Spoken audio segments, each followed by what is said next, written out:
Hi everybody and welcome. My name is Jessica. I'm a nutritionist with Mad Barn and I'm also the host of our podcast, The People Behind the Horses. This is a series where we explore people and ideas that are driving forward positive change in the industry.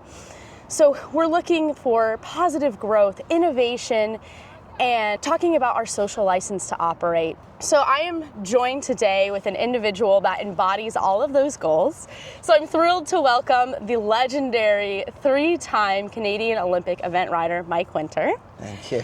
Mike currently resides in England, where he owns and operates Wayfair Eventing. He also serves as a member of Canada's High Performance Advisory Board for the eventing discipline. And he is known for his thoughtful horse training and welfare. And he is looking at the long-term evolution of eventing and making sure that it has a positive outlook in the public eye. So thank you so much, Mike, for joining us today. We have a lot to talk about. So let's just go ahead and take it all the way back to the beginning. How did your love for horses and the sport of eventing first come about? I think as a child, we lived in what was then Willowdale or North York, just outside Toronto. Not a lot of space for animals and any pets or anything. I did spend a few summers at camp in Algonquin Park and rode horses there for the first time. Begged and pleaded my parents to sign me up for riding lessons. Rode at a riding school. Again, sort of on that North York Thornhill border, really just fell in love with it. Spent all my spare time there. Parents would drop me off in the morning. I'd have a lesson. I'd stay there the rest of the day, sign up for any kind of pony club or helping with chores or anything I could do. And then my relationship with horses and my involvement, evolved from there, like most people, to part boarding a horse, to finally sort of in my early teens getting a horse of my own. Always gravitated towards eventing. Maybe it was the friend group I had at the barn or coaches I had at the time, and really enjoyed every bit of it. You know, the time spent with animals, the time spent with friends, the time spent outdoors, the adventure of going to new places and traveling. And so when I finished high school, I really wasn't on a university pathway. So became a working student for Nick Holmes Smith in British Columbia, whose involvement in high performance has been reinvigorated by the Yucca travel grant that has he's just generously donated. So that's great to see. And it sort of goes from there, going from Canada, trying to get as much experience I could, taking as much knowledge as I could, to then moving to the States and doing that, and competing in America, starting to compete on my first teams, and so on to where we are today, where I live in the UK and I'm back here teaching a clinic. Yeah, I love that story, because I think a lot of people can relate to that, and it's unique to see, you are an Olympic rider, but you kind of got your starts similar to a lot of people in the industry. Same with me, grew up in the city, kind of just wanted to ride and was just begging, and so it's fun to see how we all kind of start at the same spot. And so now we fast forward, like we said, you are represented Team Canada 3 times in Athens, Beijing, and most recently Paris. So can you talk to us a little bit about, comparing all of those experiences, and how has your mindset and preparation for the games kind of evolved over time? I think really at those first team experiences, because I think either at the time or currently, noticing this from moving to the UK and having a daughter on youth pathways and stuff like that, I didn't really get a lot of team experience, even though I went to what was then 1-star, now 2-star young riders at Bromont. I didn't really get the understanding of what team equestrian sport was. We had a great coach at the time, Jimmy Wofford, and he was very good at, giving us the guidance we needed. But again, not really understanding going to something like the Athens Olympics of what our level of competitiveness might be or might not be. Really being in awe of, finally getting my team senior appointment, like the people I looked up to when I was young. And it was a great experience to build on. I jumped a clear round on the cross country, did a pretty poor dressage on my off the track thoroughbred. Bruce Mandeville, who's now a team selector, was great mentor in that space because he had been on teams before. Training camp and all those things, which now, I guess 3 Pan American Games later, 3 Olympic Games later, a World Championship later, I think has given me a level of calm going into qualification, selection, training camp, and into competition that probably when I was younger I didn't have. I was full of enthusiasm, but very naive, I think, as to, what role I might play and, again, where Canada stood in the world stage and what an attainable task would be. Yeah, that's a great point. And now you've kind of this senior on the team and you can kind of provide that guidance to the newer members and kind of bring about a bit of that cohesiveness and team spirit, per se. And so not only are you a global athlete, but you are also a leader, and that is as you serve on Canada's Eventing High Performance Advisory Board. So can you tell us a little bit about what that board serves to do and kind of what your influence there is? Yeah, I think because for decades I was involved in high performance sport in Canada, and I did sit on a previous high performance committee, they called it then. I did have some experience with that, and committee work or advisory board work, it is interesting. You're dealing with a combination, like 80% volunteers and then some facilitation from EC staff and feedback and guidance from EC staff. And I think as well-intended as volunteers are, it's some very heavy lifting to drive something forward in a professional way. And if you look at some of the investments globally in high-performance sport, other countries are investing millions, and I'm not even talking 2 million, some of them 8 million. Yeah. And so in that, they're able to hire professionals with a specific skill set, whether that is around organization and administration, sports science, coaching, nutrition, all these things. And we very much rely on a real, a much smaller budget. And so it's really important that the passion and the level of commitment from those people on that committee is really, really strong. And we have that group now, I think, and that is all kept, moving in a good direction, and not to overuse metaphors, but that ship is steered by Emily Gilbert, who leads by example. The quality and the volume of work that she puts in sets the standard for the rest of us. Yeah. And the way she keeps us navigating this journey by a really solid strategic plan. And that strategic plan helps us in our decision making. And also, as we evaluate and reflect on every training session, every competition, every quad, every major games, we can always then go back to that strategic plan, see if we executed it in the way we intended, see if the strategic plan needs modification. And that is a way of approaching something like a very big project, as it is, in a professional way. And I think really not to underplay the role that other high performance groups played in the past, but I think we're in a really, really good place now. And our biggest challenge is the challenge we always had, which is quantity and quality. We don't have a quantity of high performance combinations, meaning athletes and horses, which is not dissimilar to other countries, like Sweden would be in the same position, some other countries that are in a very similar position. But I think we also lack quality, and in quality I mean like podium horses that are horse rider combinations vying for podiums, and that is a really difficult thing. How do you push culture in a way that you're pushing everyone to do more than get selected for a team and go to a major games, when really we don't have the depth of competition to drive that, and those people, you know, constantly week in, week out, like the Brits do or like the New Zealand team do, where week in, week out they are winning on the world stage. So if you want to get selected for a team, those are the people you're up against for a spot. Yeah.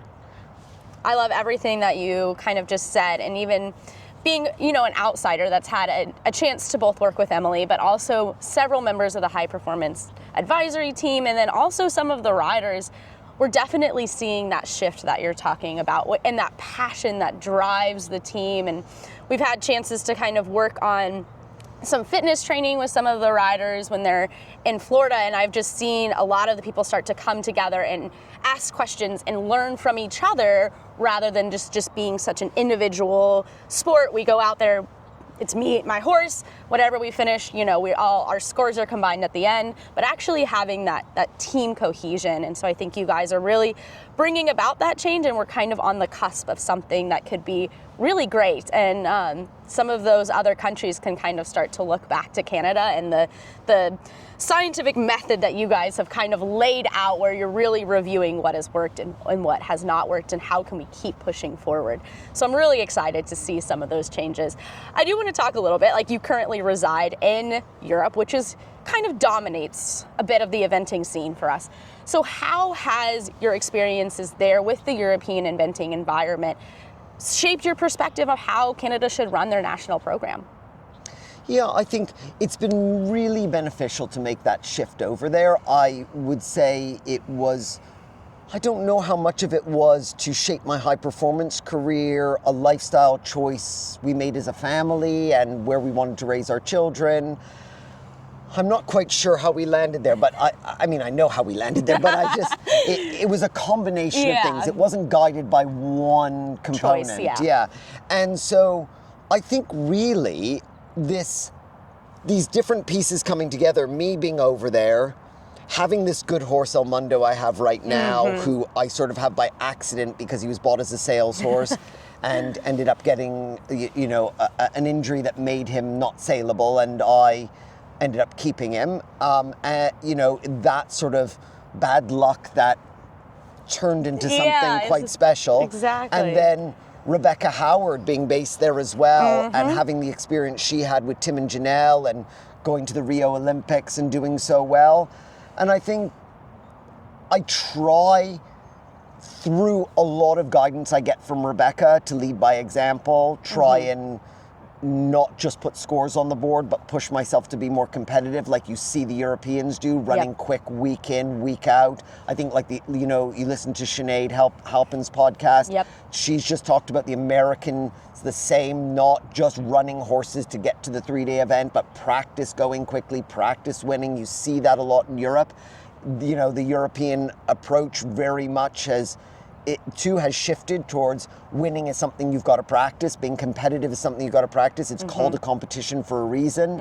You know, you can school at home. That mentality has helped a lot. And I think there's also in Europe a much more honest, an honest approach with yourself, because I don't think there's anywhere to hide in a false narrative. You know, and Rebecca's very good about that as well. You know, pushing everybody in her way, which is probably a lot quieter than my way, but asking us the difficult questions. I remember very early on her saying to me, so what's the approach in going very slow at the, you know, horse trials? And I said to her, well, because my horse gets strong, so I'm teaching him to, like, you know, listen and be obedient, and then at the 3-day, I'll go quickly. And she says to me, well, she sits down with me with my scores, which is Emily and Rebecca are very, very good at it, using equa ratings and sitting down with actual numbers, and said, well, how's that working out for you? It seems like you have the same amount of time penalties at the 3-day, and so you're just practicing the thing that that's happening. And so a light bulb went off, and I asked for her help with that, and she said, this won't happen tomorrow. This is probably a 2-season, you know, strategy. Again, the word strategy, you know, and I think that's where, everything I try and do and what we're trying to do in high performance, anybody can make a plan. Yeah.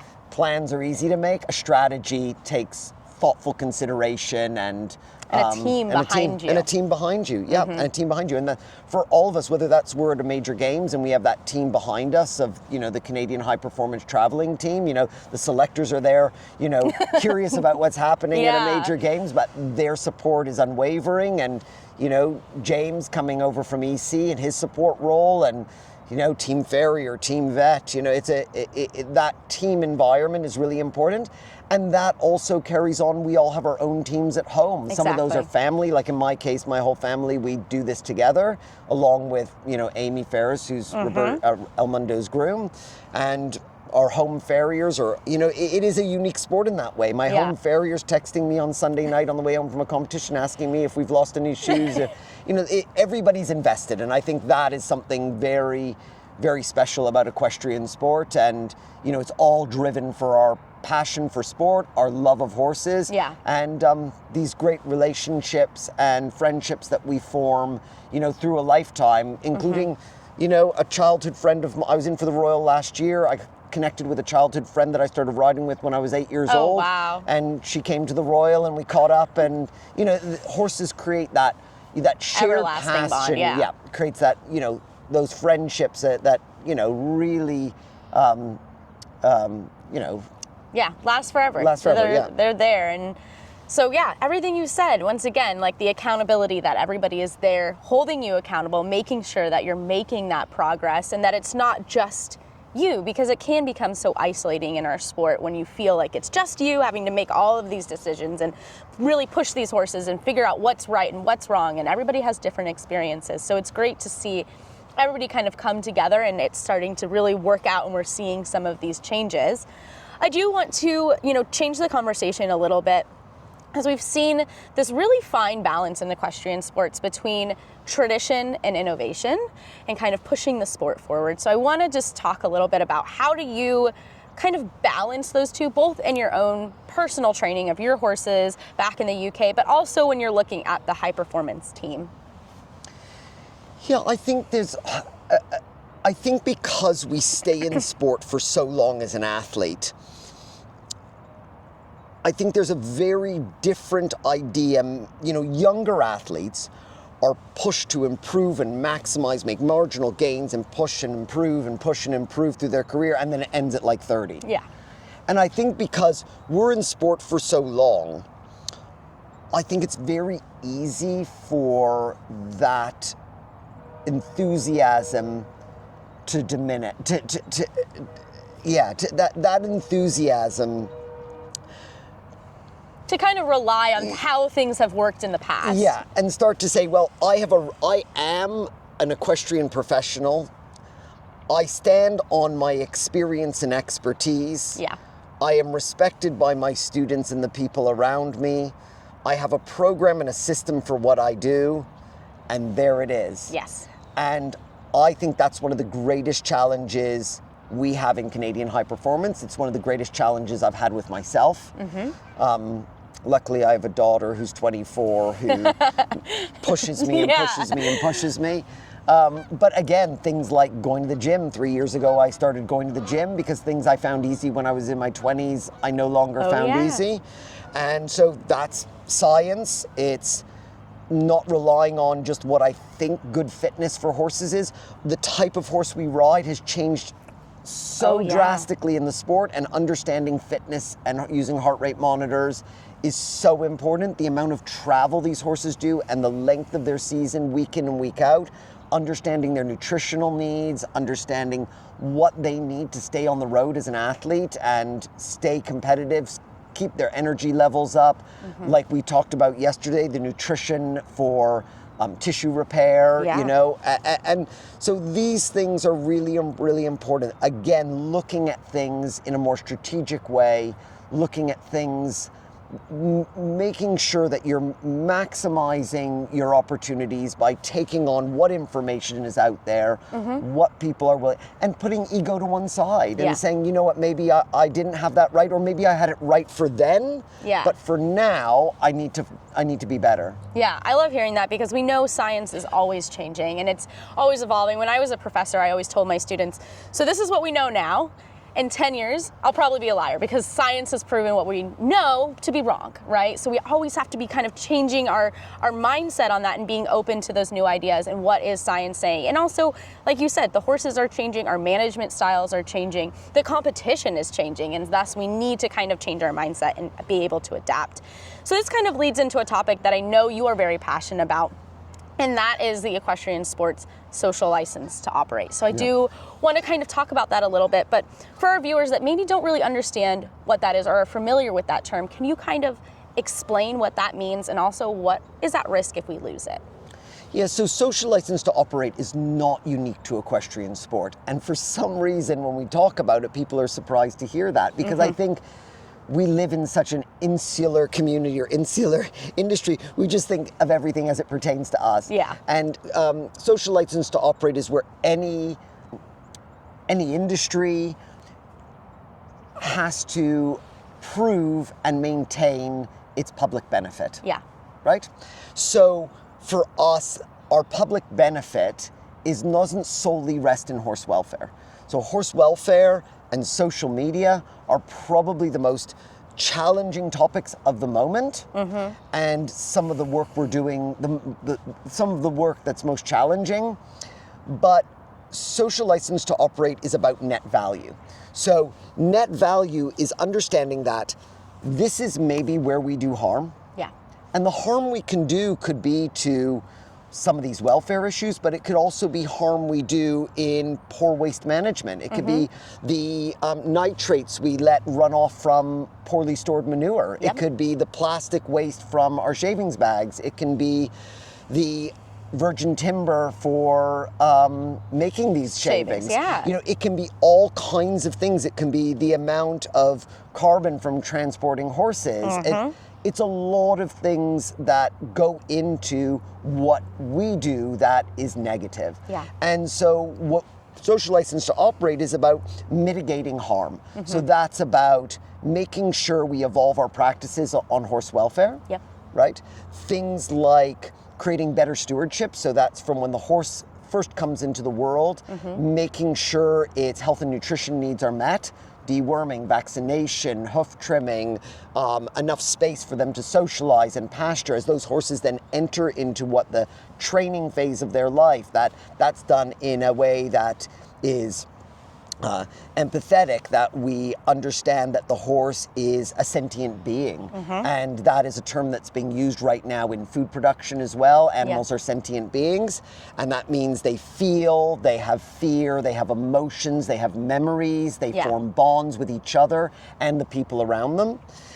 And so then as that horse moves from a training phase to a competition phase, that another group of choices we make around how we enter them in competitions, at what level, how often we compete them, what medical interventions we use. What does maintenance mean? Does maintenance mean that a horse is medicated in a way that masks lameness or injury, or is all medical intervention about injury support and recovery, like the FEI rule defines it? And so then looking at some of these rules that, you know, I think are the most evolved rules, like the FEI drug rules, or things like the British show jumping whip rule, where it now can only be used on the shoulder. It can never be used after any kind of a stop. It can't be used to punish a horse or vent anger.